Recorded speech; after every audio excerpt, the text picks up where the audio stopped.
ఏం చేస్తారో ఏమో ఈ మహారాణులు ఇద్దరు. ఇంత మంచిగా చాయ్ వాసన వస్తుందంటే పెద్ద వదిన వంట రూముల్లో ఉన్నట్టుంది. వదినా, ఏం చేస్తాను? ఏం లేదురా లావణ్య, చాయ్ పెడుతున్నా. వదినా, ఆన్లైన్లో ఒక చీర చూసిన వదినా, అది నాకు బాగా నచ్చింది. ఒక 10,000 ఉంటాయవా? వచ్చే వారం మీ అన్నయ్యకి శాలరీ పడుతుంది వదినా, రాగానే నీకు కొట్టేస్తాం.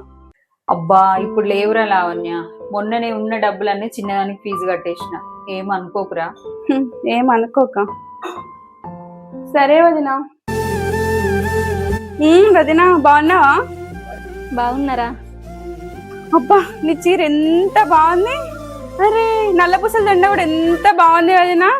అయినా నీ సెలెక్షన్ వదినా. పెద్ద వదినకైతే సెలెక్షనే రాదు.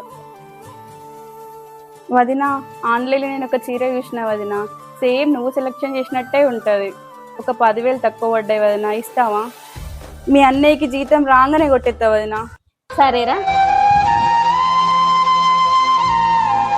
కొట్టిండ్రా, చూసుకో. థ్యాంక్స్ వదినా.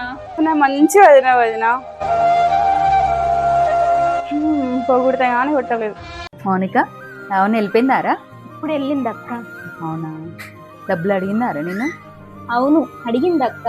నీకెట్లా తెలుసు? నన్ను కూడా అడిగిందిరా. నేను లేవని చెప్పిన.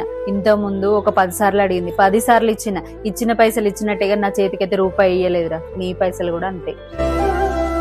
అవునా అక్క? కావాలంటే ఒకసారి ఫోన్ చేసి చూడు, ఆమె ఏం చెప్తుంది.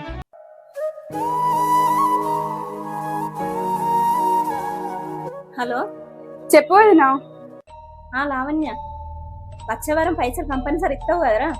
ముందే మీ అన్నయ్యకు తెలియకుండా ఇచ్చిండ్రా. అగో, ఇప్పుడే ఇచ్చినావా వదినా? ఉన్నప్పుడు ఇస్తలే. గింతంత పోవడంగానే పడిపోతేవి పైసలు ఇత్తవి. మనుషుల గురించి తెలుసుకొని ఇయ్యాలరా. ఇక అనుభవించు.